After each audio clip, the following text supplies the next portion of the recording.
लेकिन मैं भारतीय जनता पार्टी से पूछना चाहता हूं कि वह अपने रिकॉर्ड को बताए कि इस महान लोकनायक जिनके चिंतन के आधार पर, जिनके कर्मों के आधार पर आज इनकी सरकार बनी पड़ी है, बहुत से सूबों में सरकार है, कहीं ना कहीं वो 74 का आंदोलन ही उसका कारण रहा है। उन लोगों ने जेपी के लिए क्या किया।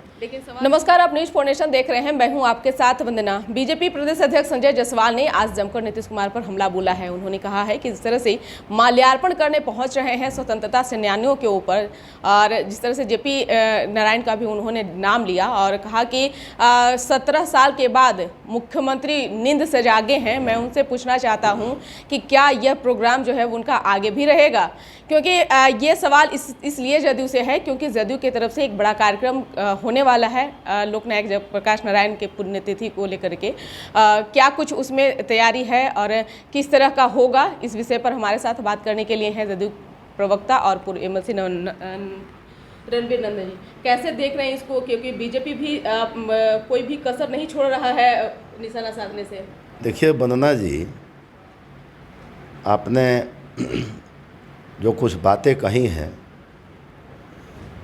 श्री संजय जायसवाल जी के संदर्भ में और उनके कुछ प्रश्नों को आपने यहाँ रखा माननीय मुख्यमंत्री जी से संबंधित, तो मैं ये बता देना चाहता हूँ और बड़े संक्षिप्त शब्दों में बताना चाहता हूँ कि जिस व्यक्ति के कारण, जिस महान आत्मा के कारण आज भारतीय जनता पार्टी केंद्र की सरकार में है, भारतीय जनता पार्टी के जितने भी नेता हुए हैं, माननीय अटल बिहारी वाजपेयी जी हुए हों, आडवाणी जी हुए हों, मुरली मनोहर जोशी जी हुए हों, इन सब का यदि आप देखे होंगे एग्जिस्टेंस और उद्भव यदि हुआ तो ब्रह्मलीन जयप्रकाश नारायण जी के 74 के आंदोलन के बाद हुआ। ये फैक्ट है कि आज इनकी सरकार है केंद्र में, तो उस सरकार के आने के पीछे जेपी ने जो 74 में आंदोलन किया था उसी के कारण आज ये बने हुए हैं। तो इसलिए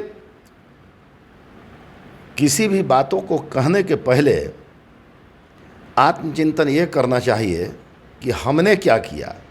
हमारे नेता माननीय नीतीश कुमार जी का यदि रिकॉर्ड देखिएगा तो प्रत्येक वर्ष वो लोकनायक के सम्मान में वो कुछ न कुछ कार्यक्रम करते ही हैं, उनके श्रद्धांजलि में कुछ न कुछ विशेष करते ही हैं। लेकिन मैं भारतीय जनता पार्टी से पूछना चाहता हूं कि वह अपने रिकॉर्ड को बताए कि इस महान लोकनायक जिनके चिंतन के आधार पर, जिनके कर्मों के आधार पर आज इनकी सरकार बनी पड़ी है, बहुत से सूबों में सरकार है, कहीं ना कहीं वो 74 का आंदोलन ही उसका कारण रहा है। उन लोगों ने जेपी के लिए क्या किया। लेकिन सवाल यह भी है, उन्होंने उठाया है कि अमित शाह के भय से नीतीश कुमार जो हैं वो माल्यार्पण करने पहुंचे हैं, क्योंकि उनको यह पता हो गया है कि अमित शाह बिहार आने वाले हैं और उनके गृह जिले में वो जाने वाले हैं। उसके भय से नीतीश कुमार इस तरह से वो कर रहे हैं। उल्टा चोर कोतवाल को डांटे।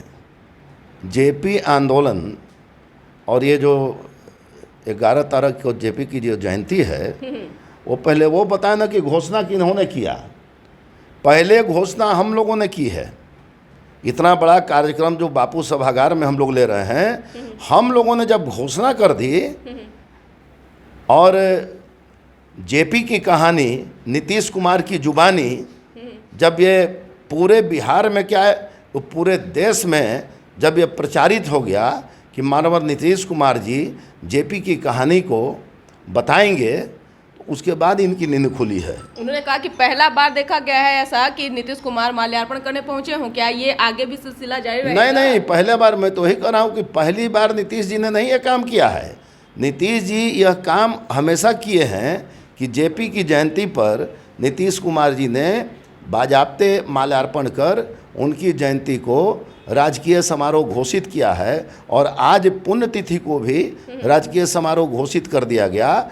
तो मैं यही पूछना चाहता हूं कि हमारे माननीय मुख्यमंत्री जी ने जेपी की स्मृति में तो ऐतिहासिक मतलब निर्णय लेकर काम किया है, लेकिन भारतीय जनता पार्टी ये बताए ना कि उन्होंने जेपी के संदर्भ में क्या किया। जिस 74 के आंदोलन की उपज है भारतीय जनता पार्टी को 74 के पहले कौन जानता था? सत्ता में तो कम से कम नामो निशान इनका नहीं था, लेकिन 74 के बाद इनके बहुत नेता लोग जो हैं आज बने हुए हैं, वो 74 के आंदोलन उन्होंने तो लालू प्रसाद यादव का नाम लिया, नीतीश कुमार का नाम लिया, सुशील मोदी का नाम लिया कि उसी स्वतंत्रता सेनानी के वो लोग हिस्सा है। लेकिन आज क्या मैं यही पूछना चाहता हूँ, बिहार का हर्ष बहुत अच्छा है, अब उस पर नहीं जाइए, वो तो एक दूसरा चैप्टर है कि बिहार मतलब आज क्या है, किस परिस्थिति में है, कौन से विकास के सारे तत्व जो हैं बिहार में हैं, कैसे बिहार का विकास हुआ है, दूसरी बात है। लेकिन उनको यह चिढ़ है कि ये जयप्रकाश जी का जो ये कार्यक्रम है, जयंती का कार्यक्रम है, यह जदयू के प्रवक्ता होने के नाते, कार्यकर्ता होने के नाते हम लोगों ने माननीय नीतीश कुमार जी का समय लेकर हम लोगों ने पहले अनाउंस किया। जब हम लोगों ने अनाउंस कर दिया, उसके एक सप्ताह के बाद अमित शाह जी का अनाउंसमेंट हुआ है। ये फैक्ट है, समाचार पत्रों में इसको देख लीजिए। इसलिए इनकी बातों का कोई भीड़ कहाँ ज़्यादा जुटेगी, छपरा में कि बापू सभागार में? अब ये तो भीड़ बताएगी, ये तो उस दिन का समय बताएगा। लेकिन आज मैं ये बताना चाहता हूँ कि जेपी ने जो सिद्धांत प्रतिपादित किया था, जेपी ने जो सामाजिक समरसता कायम की थी, जेपी ने जो सांप्रदायिक सद्भाव काम किया था, जेपी ने जो महिला सशक्तिकरण के विषय में जो बातें बोली थी, वो सारी बातों को माननीय नीतीश कुमार जी ने उतारा है। भारतीय जनता पार्टी के सरकार ने कभी भी उतारने का प्रयास नहीं किया और न इनके नेताओं ने जेपी को याद करने का काम किया। जब इतना ही जेपी से इनको प्यार था तो क्यों नहीं जाकर अपने कार्यालय में, जयप्रकाश जी के कारण बने थे, जयप्रकाश जी का एक तस्वीर भी आप यदि देखिएगा तो इनके कार्यालय में नहीं होगा, ये मेरा दावा है। बहुत बहुत शुक्रिया। तो आप सुन रहे थे कि क्या कुछ कहना था जदयू के प्रवक्ता रणवीर नंदन का। साफ साफ इन्होंने कह दिया कि जब जदयू द्वारा पहले घोषणा हो चुकी थी, उसके बाद बीजेपी जो है कार्यक्रम तय किया था। इन्होंने यह भी दावा किया कि अगर जेपी से इन लोगों को ज़्यादा प्यार था, ज़्यादा मोहब्बत था, तो आखिरकार पार्टी दफ्तर में वे लोग स्थान क्यों नहीं दिए। मैं उनसे पूछना चाहता हूँ। लेकिन देखने वाली बात होगी कि 11 तारीख को पटना के बापू सभागार में जदयू द्वारा बड़ा कार्यक्रम का आयोजन किया गया है, तो दूसरी तरफ 11 तारीख को अमित शाह छपरा में जो है जनसभा आयोजन करेंगे। वहाँ पे वो जेपी के चीज़ों को वो वहाँ पे दोहराएंगे।